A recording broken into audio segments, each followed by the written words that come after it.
a WikiVidi documentaries production. Don't forget to like and subscribe. Enjoy. Bessie Smith. Bessie Smith was an American blues singer. Nicknamed the Empress of the Blues, she was the most popular female blues singer of the 1920s and 1930s. She is often regarded as one of the greatest singers of her era and was a major influence on other jazz singers. Life.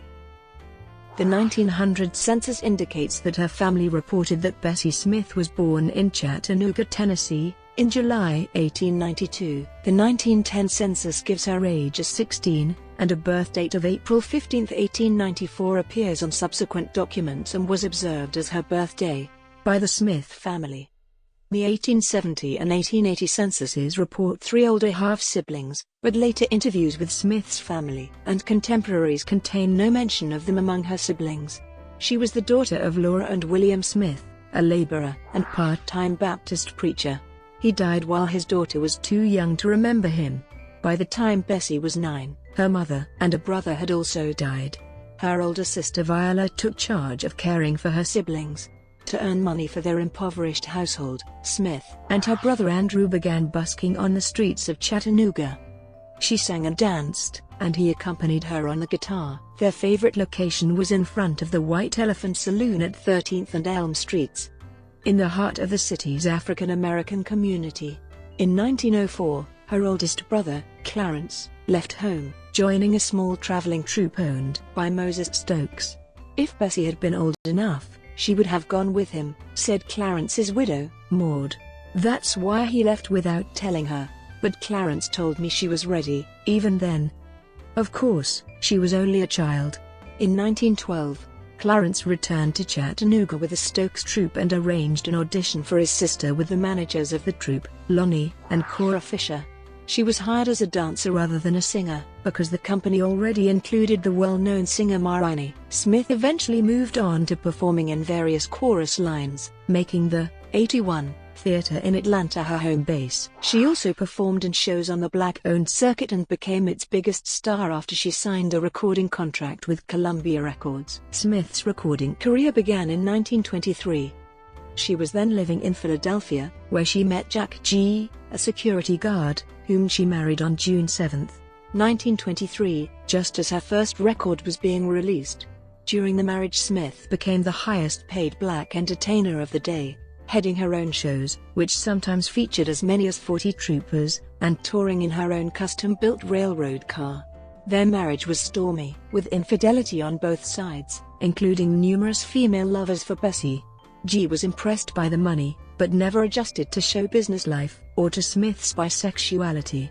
In 1929, when she learned of his affair with another singer, Gertrude Saunders, Smith ended the relationship, although neither of them sought a divorce. Smith later entered a common-law marriage with an old friend, Richard Morgan, who was Lionel Hampton's uncle. She stayed with him until her death. Career. All contemporary accounts indicate that while Rainey did not teach Smith to sing, she probably helped her develop a stage presence. Smith began forming her own act around 1913, at Atlanta's 81 Theater. By 1920, she had established a reputation in the South and along the East Coast. In 1920, sales of over 100,000 copies of Crazy Blues, recorded for OK Records by the singer Mamie Smith, pointed to a new market. The recording industry had not directed its product to black people, but the success of the record led to a search for female blues singers. Bessie Smith was signed to Columbia Records in 1923 by Frank Walker, a talent agent who had seen her perform years earlier. Her first session for Columbia was on February 15, 1923. For most of 1923, her records were issued on Columbia's regular A series. When the company established a Race Records series, Smith's Cemetery Blues was the first issued.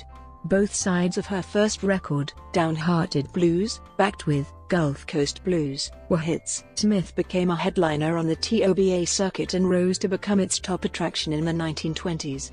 Working a heavy theater schedule during the winter and performing in tent shows the rest of the year, Smith became the highest-paid black entertainer of her day. Columbia nicknamed her Queen of the Blues, but the press soon upgraded her title to Empress of the Blues. Smith had a strong contralto voice, which recorded well from her first session, which was conducted when recordings were made acoustically. With the advent of electrical recording, the sheer power of her voice was even more evident.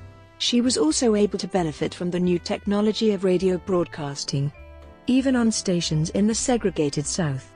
For example, after giving a concert for a white-only audience at a theater in Memphis, Tennessee, in October 1923, she then performed a late-night concert on station WMC, which was well received by the radio audience. She made 160 recordings for Columbia, often accompanied by the finest musicians of the day, notably Louis Armstrong, Coleman Hawkins, Fletcher Henderson, James P. Johnson, Joe Smith, and Charlie Green. Broadway. Smith's career was cut short by the Great Depression, which nearly put the recording industry out of business, and the advent of talkies, which spelled the end of vaudeville. She never stopped performing. However, the days of elaborate vaudeville shows were over, but Smith continued touring and occasionally sang in clubs. In 1929, she appeared in a Broadway musical, Pansy. The play was a flop. Top critics said she was its only asset. Film. In 1929, Smith made her only film appearance, starring in a two-reeler, St. Louis Blues, based on W.C. Handy's song of the same name. In the film, directed by Dudley Murphy and shot in Astoria, Queens, she sings the title song accompanied by members of Fletcher Henderson's orchestra, the Hall Johnson Choir, the pianist James P. Johnson and a string section, a musical environment radically different from that of any of her recordings. Swing era. In 1933, John Hammond, who also mentored Billie Holiday, asked Smith to record 4 sides for OK. He claimed to have found her in semi-obscurity, working as a hostess in a speakeasy on Ridge Avenue in Philadelphia. Smith worked at Arts Cafe on Ridge Avenue, but not as a hostess and not until the summer of 1936. In 1933, when she made the OK sides, she was still touring. Hammond was known for his selective memory and gratuitous embellishments. Smith was paid non-royalty fee of $37.50 for each selection on these OK sides, which were her last recordings. Made on November 24, 1933, they serve as a hint of the transformation she made in her performances as she shifted her blues artistry into something that fit the swing era. The relatively modern accompaniment is notable. The band included such swing-era musicians as the trombonist Jack Teagarden, the trumpeter Frankie Newton, the tenor saxophonist Chu Berry, the pianist Buck Washington, the guitarist Bobby Johnson, and the bassist Billy Taylor. Benny Goodman, who happened to be recording with Ethel Waters in the adjoining studio, dropped by and is barely audible on one selection.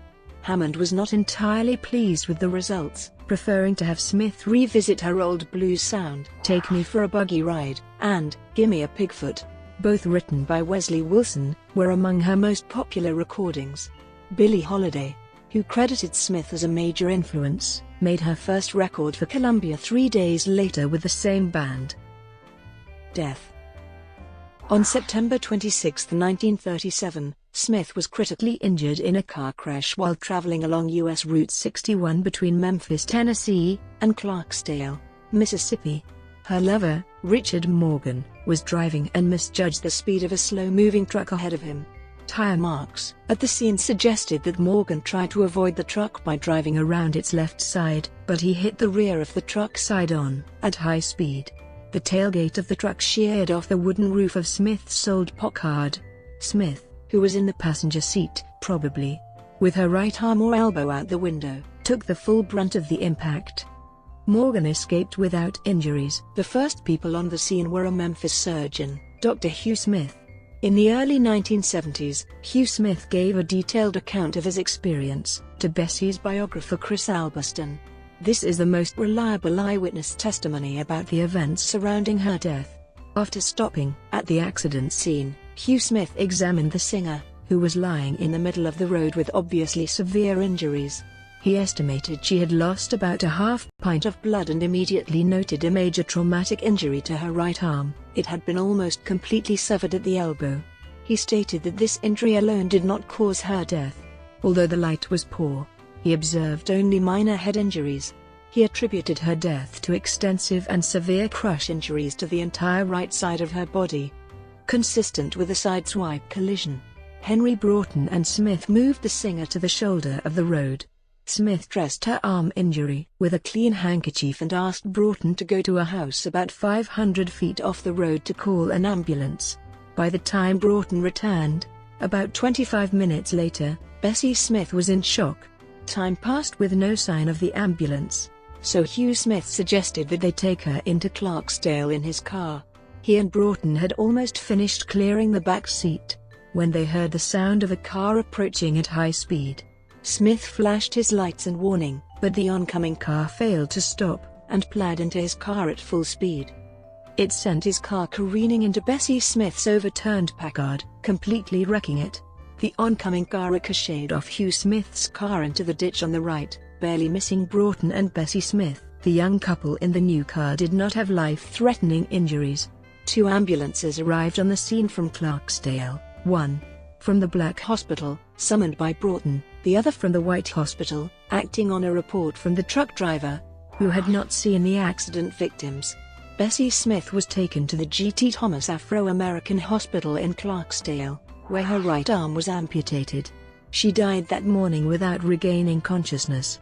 After her death, an often repeated, but now discredited story emerged that she had died as a result of having been refused admission to a whites-only hospital in Clarksdale. The jazz writer and producer John Hammond gave this account in an article in the November 1937 issue of Downbeat magazine. The circumstances of Smith's death and the rumor promoted by Hammond formed the basis for Edward Albee's 1959 one-act play The Death of Bessie Smith. The Bessie Smith ambulance would not have gone to a white hospital. "You can forget that," Hugh Smith told Alberston. "Down in the deep South cotton country, no ambulance driver, or white driver, would even have thought of putting a colored person off in a hospital." For white folks, Smith's funeral was held in Philadelphia a little over a week later, on October 4, 1937. Her body was originally laid out at Upsher's funeral home. As word of her death spread through Philadelphia's black community, the body had to be moved to the Oviedo Elks Lodge to accommodate the estimated 10,000 mourners who filed past her coffin on Sunday, October 3. Contemporary newspapers reported that her funeral was attended by about 7,000 people. Far fewer mourners attended the burial at Mount Lawn Cemetery, in nearby Sharon Hill. G thwarted all efforts to purchase a stone for his estranged wife, once or twice pocketing money raised for that purpose. Brought to you by WikiVidi Documentaries. Would you like to know more?